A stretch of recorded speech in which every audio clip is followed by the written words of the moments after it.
Thomas Sowell is a genius. He is, I think, one of the finest economists of our time. And he explains why he was a far leftist at one point early in his life and how watching how government works behind the scenes, he worked for the government, turned him into a devout, constitutionalist, liberty-loving conservative when it comes to economic principles. About when he was assigned as a young socialist, which he admits he was, to analyzing the effects of minimum wage in Puerto Rico and came to the conclusion that government doesn't exist to help anybody at all. Government exists to preserve itself. Government is really not the answer.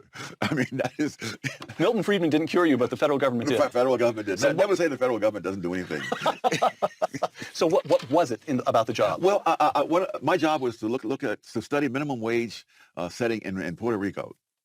And of course, I discovered that as they kept raising the minimum... Department of Labor, or yes. You're collecting statistics for something? Yeah, okay, and for a report. Right. And I noticed that as they kept raising the minimum wage, the employment kept going down.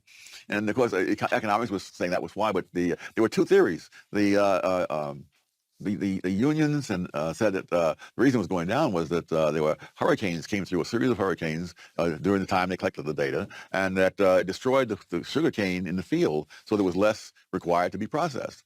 And so the question is, which of those is right? And I thought I'd been trained in Chicago that if there are two different theories, there must be some factual thing that would be different, at least in principle. So I spent the whole summer trying to figure out how would I test this? And finally, I came in one day and announced to the little group here in the office that I have it. And what we need are statistics on the amount of sugar cane standing in the field before the hurricane came through. And I'm waiting for the congratulations, and I can see looks of shock in the room, like this idiot has stumbled on something that will ruin us all, you know.